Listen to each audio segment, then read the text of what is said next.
Hi guys, welcome back to The Silver Lining. Thank you so much for tuning in. I really appreciate it. So last week I posted the introduction video, which I do think I was able to get across the point of why I'm doing The Silver Lining. However, I didn't introduce myself, so that was kind of a fail. So I'm going to do that today. Hi, my name is Katie. Hello. A little bit about my background. I have two children. Two teenagers. I've been a single mom out of the jump. My children are amazing and I'm super blessed to have the privilege of being their mom. I went to grad school. My daughter's cat is saying hello. Amir, you can't be here, baby. Go. I went to undergrad at FSU. I graduated with a degree in criminology and psychology. I had my son at that time. I guess he was about 1.5 years, and I was pregnant with my daughter. And then a few years later, got my graduate's degree in rehab counseling, which is similar to social work, but with an added emphasis on people with a disability and what that means for them throughout their lifespan. When I graduated from grad school, the state hospital in our area had closed. And so all of the jobs that were paying what you need, you know, to make if you have student loans for grad school to pay back, were taken by people that had lots of experience. So instead of working in the field and getting my license as a therapist and all of those things, I continued to do massage therapy, which I've done for 22 years. So that's the introduction that was missing from the introduction. So today's topic is going to be advances in diagnostic medicine, specifically as they relate to mental health. Now, I know, yeah, I see you, baby. Yeah, get off the table. I know you're probably wondering, why in the world would you talk about that? Like, that's intense. Well, the reason I'm talking about this is because I had an experience 5 years ago that started everything for me, you guys. This experience is why I got the idea to start this channel, even though it's not something I wanted to do. This experience changed my life in such an intense and real way that I had to share it. And I feel bad that it's taken me this long to share it. But you know what? I'm here now. I'm doing it now. So here we go. Before I get into it, I have to give you just a little bit of my background, okay? I mentioned in the introduction video that I was familiar with the intense hopelessness and intense feeling of defeat that's required for a person to really feel like suicide, you know, is their best option. So I want to elaborate on that just a little bit. I'm not going to go into too much detail, but I just need to give you enough of a backstory for you to have a point of reference when I get to the finale. Okay, so I really do have to start at the beginning, and I apologize in the beginning.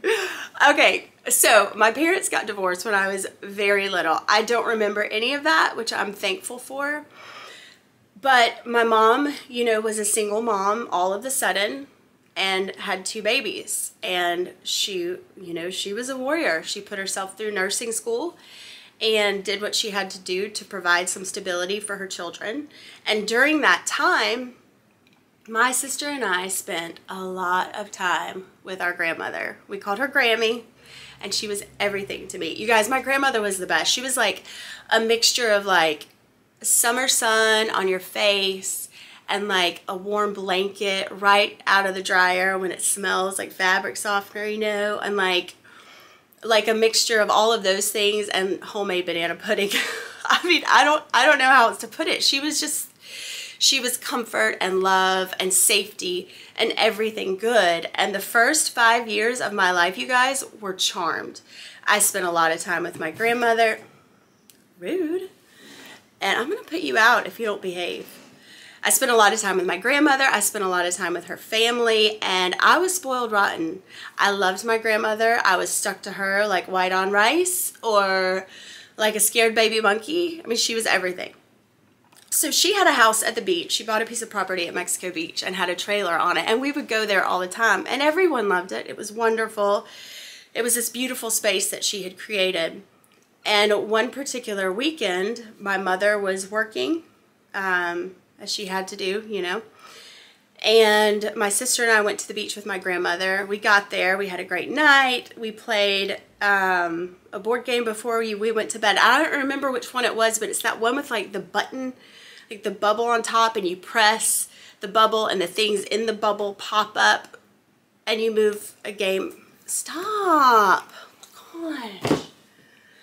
You move your game piece around. We played that game and we went to bed. Well, very early the next morning when it was still dark outside, I woke up because my grandmother was making, you know, noises that I had never heard before, that I didn't understand. And I sat up and I looked over at her, and she had a look of terror on her face that I had never seen before. And it scared me to death, but she was dying. She was having a heart attack. So I was 5 years old when this happened. And it made a mark. You know, that was a very intense experience for a 5-year-old to go through. Consequently, at the same time, one of my biological father started to become abusive. So essentially I had, you know, my mom's household, my father's household, 4 parents.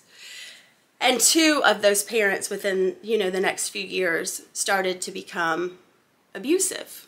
So let me just stop right here because some of you are from my town and I do need to clarify. So the man that you see me with all of the time, the man that you see my children with, the man that is a huge part of my life, that's my stepfather.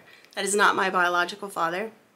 My stepfather has never been abusive, would never raise a hand to anyone. He's the most wonderful man. And honestly, if he had not married my mom, I don't know what my sister or my life would have ended up like. But I can guarantee you it would not have ended the way, you know, that it has. We've been very fortunate. And we know him everything, and he knows that we feel that way. So he was not abusive. I have to clarify. Another thing about abuse from a parent, okay? Even though I was going through what I was going through, it wasn't like things were always bad, okay? There were a lot of times that were good. I have a lot of really good memories from my childhood. And even though I was experiencing what I was experiencing, I always knew that my parents loved me. I always knew it. Not everyone can say that, you know? The other thing to mention is the only reason that I am sharing this and my experiences and, you know, is for a point of reference so that my story can be a source of hope and encouragement for people who have been through it and don't know how to move past it, and for people who are going through these things and don't see a light at the end of the tunnel. There is a light at the end of the tunnel, okay? But I want to make the point that I don't identify as a victim. I don't feel like a victim. I don't need anyone's sympathy. That's not the point of all of this, okay? All right, so back to the story. The thing about abuse suffered at the hands of a parent, when you are a child and your parent is abusive, you interpret that as there must be something wrong with me, because our parents raise us that if we misbehave, if we do something bad, then we will experience a negative consequence. So when we're experiencing negative consequences for behavior that we don't understand as being bad or did not intend to be bad, then we interpret that as, oh, well, I must be bad. There must be something wrong with me that's, you know, causing my parent to be the way that they're being and to be abusive. I must be bad. And that sense of self-worth sticks with you, or lack of self-worth, I should say, that feeling of there's something wrong with me is hard to shake, all right?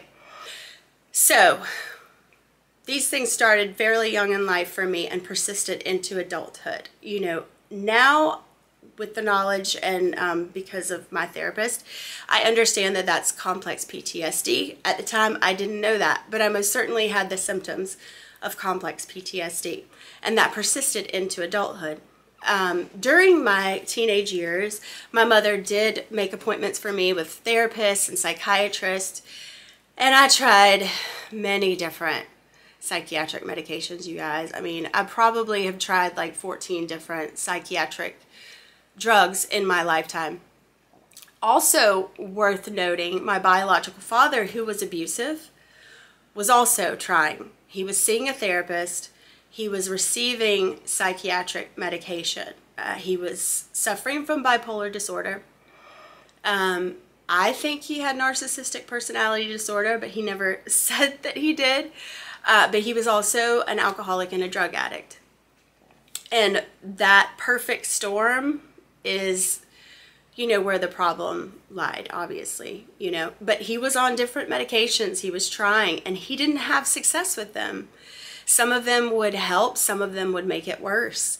And when he was in a manic stage and feeling high, he was the funnest person on the planet, you guys. Like, he was an incredible conversationist. He loved people. He was engaging. He was energetic. He was artistic. He was an incredible artist. Both my mother and my father are artists. He was amazing.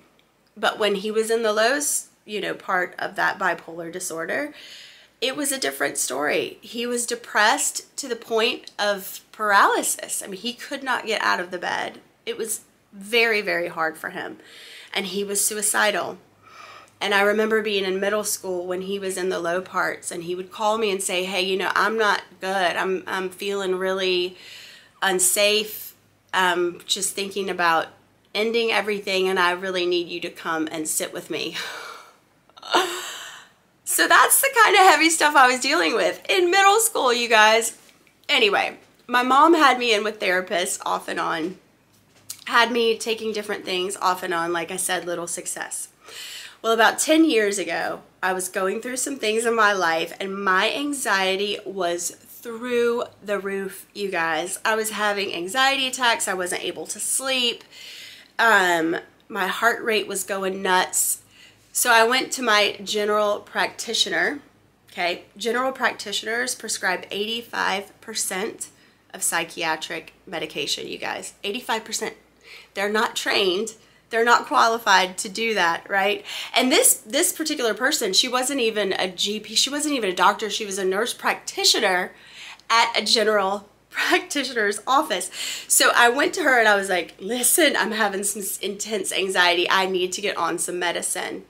She knew that I worked in a community health organization at the time. And so she just kind of assumed that I knew what I needed and how much of it that I needed. I didn't know what I needed, but the thing is, she didn't know what I needed either. And she didn't know how much of it I needed either. So she said, tell me what you want and how much.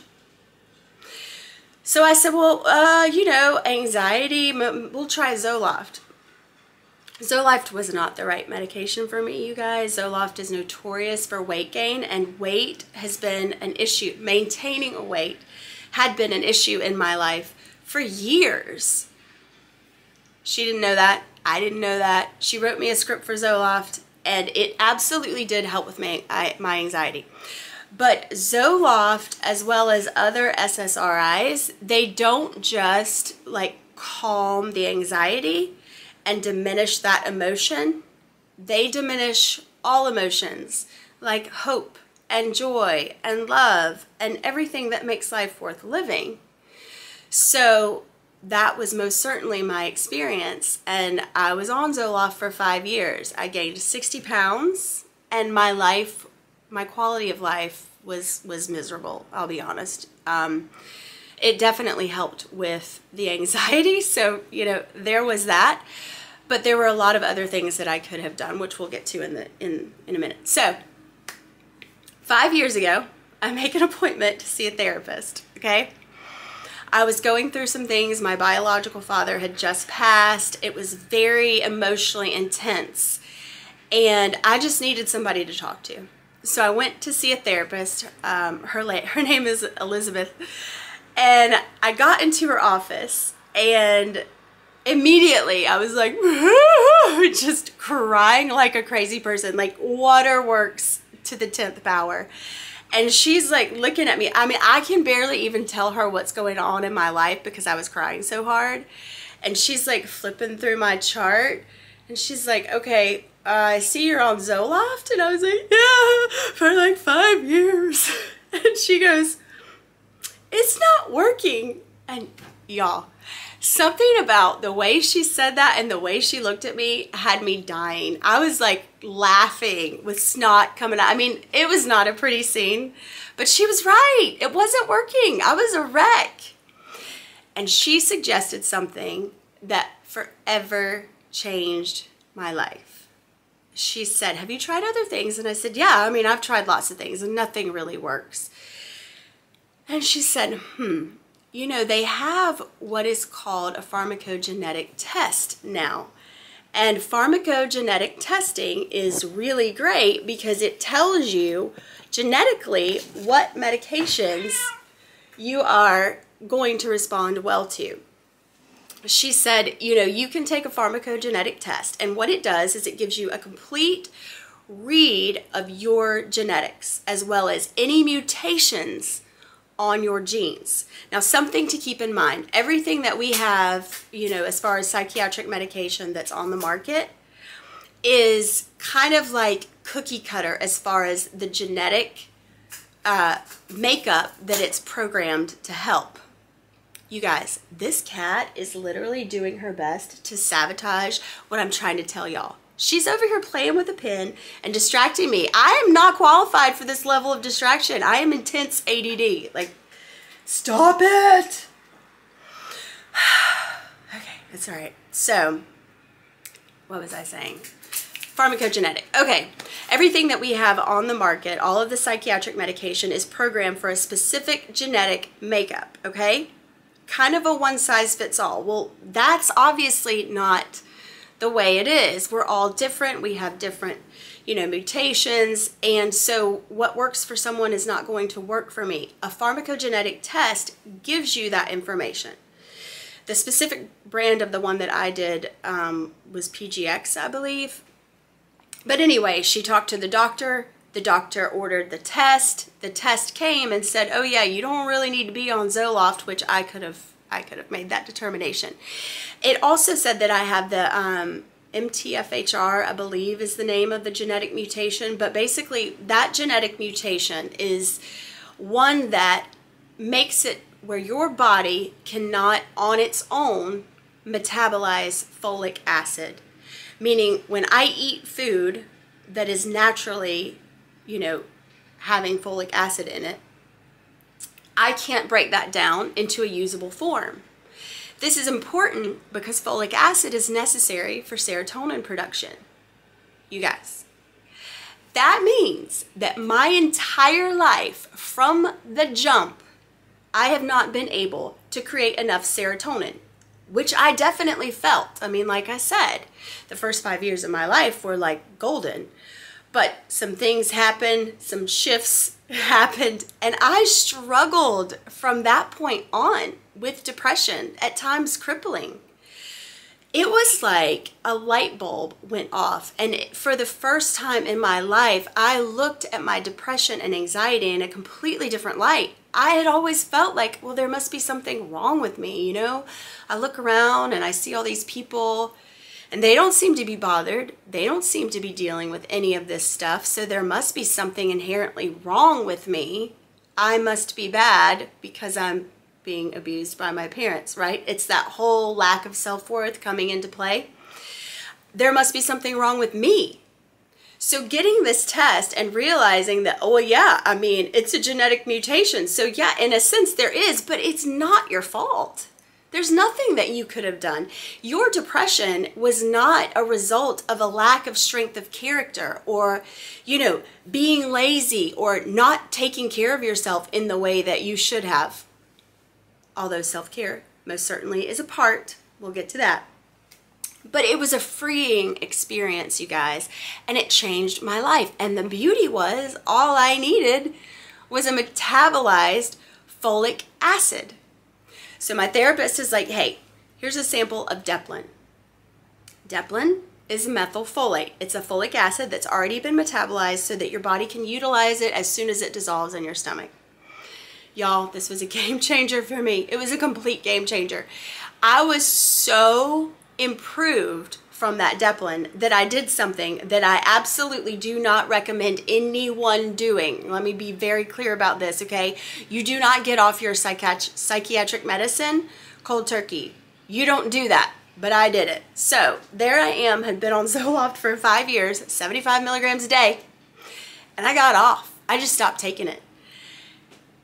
And it was intense, guys. It was very intense. The first 5 or 6 days, I was a basket case. I mean, you could look at me and I would start crying. And reason being, I had been sedated for 5 years. And now all of a sudden I'm hit with all these feels, and my father just died, and at the time I was estranged from my sister, and I was just like, this is intense. And it was intense. But the reason I kept, I stayed the course is because I was noticing other things too. Like, you guys, I know this sounds crazy, but colors were brighter. I would look at the trees and I'd be like, oh my gosh, the green is so green. The sky is so blue. These flowers. I mean, I had no idea that even my vision had been muted by the psychiatric medicine that I had been taking. And you guys, I love color, I love art, I love painting, I love all of that. So to have that back it was just amazing. So I stayed the course, and my body did regulate, to being off of Zoloft, and I felt better than I had ever felt in my entire life. I had the lightheartedness that I remembered feeling from the first 5 years. I know a lot of people don't have a lot of memories from like the first 5 years of their life. I do. I have a lot, and they were beautiful, and I felt safe, and I felt loved, and I felt lighthearted, and I was getting back to that at 35 years old for the first time. It was amazing. It could be 5 years. I'm not really great with time, you guys. I think it was about 5 years ago, but ish. 5 years-ish. So, I was finally experiencing what I had known I should have been experiencing all along. But because I had tried so many different medications and none of them worked, I was left feeling helpless and hopeless and beyond reach.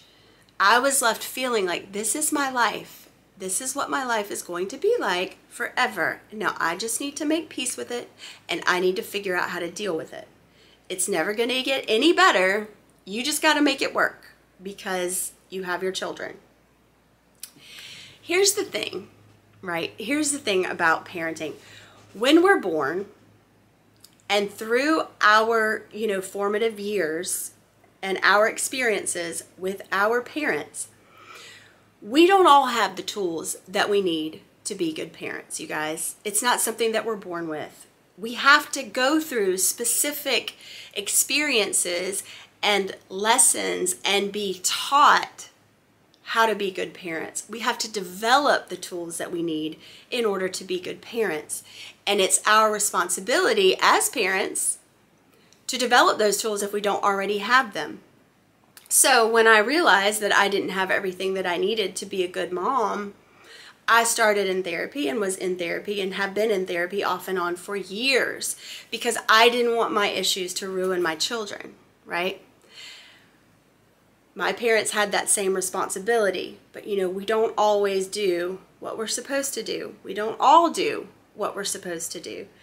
And who knows why they didn't, but not my circus, not my monkeys, right? So all that to say, it is our responsibility to get the help that we need and to get the therapy that we need and to do the hard work, okay? We have to do the hard work within ourselves. We have to look within so that we can figure out how our past experiences are creating patterns of behavior that are perpetuating trauma or creating issues for our children or our loved ones or those people in our lives.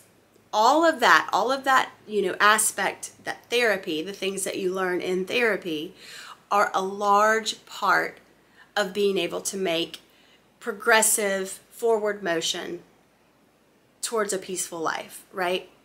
So I've been doing that for years. So it wasn't that I was just treating my depression with psychiatric medication alone, okay? So that's an important thing. to note. So by the time I got this pharmacogenetic test and saw that I had this genetic mutation and that really what I needed was folic acid, I got the folic acid, started, you know, taking those steps, got off the Zoloft and felt much, much better because I had been doing all of the other work all along. After a little bit of time and from further study into my genetic readout that I got, I realized that I also didn't recycle serotonin as well as I should, so I started taking 5-HTP. The combination of the methylfolate and the 5-HTP for me was everything that I needed. I didn't deal with depression. I didn't deal with anxiety like I had in the past. Now I still have bad days, you know, things happen, life gets overwhelming. You know, I'm a single mom, I have a business. Those things are a lot, you know, they're blessings, but they're a lot. And not all stress is bad. Stress can be positive, but it's still stressful, right?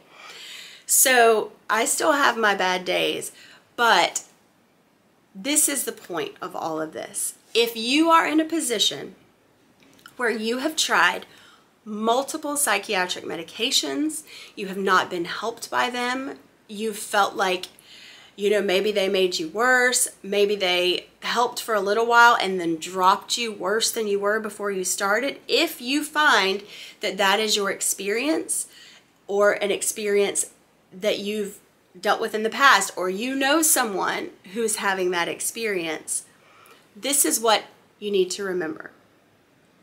Psychiatric medication, though it is a lifesaver in so many instances, is only one piece of a much larger puzzle, okay? I'm not suggesting anyone get off their psychiatric medication. I am not a doctor. I wouldn't suggest that if I were a doctor, okay? I'm just simply saying that is one piece of a much bigger picture. And if you feel like you need psychiatric medication, it's important that you know that the medicine that you're taking is formulated for your genetic makeup. I've had doctors tell me that, you know, I haven't really experienced a whole lot of benefit from giving my patients the pharmacogenetic testing. And I understand that that has been the experience of some people. And I think to some degree, that's because they're trying to fix a problem with one piece of the puzzle. Like I said, psychiatric medication is just one piece of a much larger picture.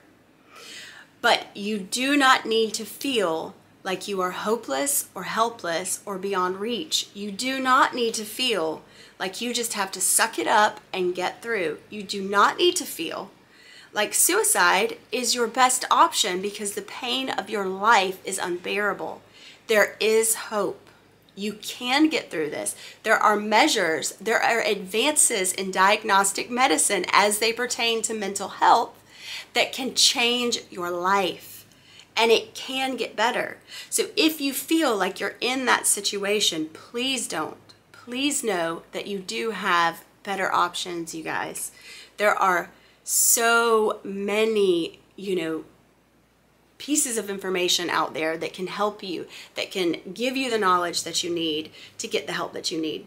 I'm reading a book right now by Dr. Amen called The End of Mental Illness. I've been reading Dr. Amen's books for years. He's got clinics all over the place called Amen Clinics where he does SPECT brain scans and helps his patients understand why their brains work the way that they do, and then helps them figure out what, you know, measures to take to have improvement. And in his book, he has a quote, the largest effectiveness study to date had 4,000 participants, you guys, 4,000. Half of them got a psychiatric medication and psychiatric care, meaning therapy and all of that. The other half got the therapy without the medication. They received a placebo. Of the people that got the psychiatric medication, the real medication, only 31% reported that they felt better after 14 weeks. 31%. Even more surprising is the fact that of the placebo, 30% reported feeling better after 14 weeks. 30. If you feel like there must be something wrong with you because your psychiatric medication isn't working, you are wrong. You're in the majority. Lots of people's psychiatric medication isn't working for them. Again, I'm not saying don't get psychiatric medication, but it is just one piece of the puzzle. Do not feel hopeless. Do not feel helpless. And do not feel like you're beyond reach. That is a lie that you're being told. And things can and will get better. Just reach out to someone, you guys, right? Just reach out to someone and let them know what you're going through. Make an appointment with your therapist. Make an appointment with your doctor. Say, I want a pharmacogenetic test. Make an appointment with a psychiatrist if you feel like you need psychiatric medication, right? Take the steps. Practice the self-care. You know, get the sleep you need. Get the activity that you need. It seems hard, but you can do it.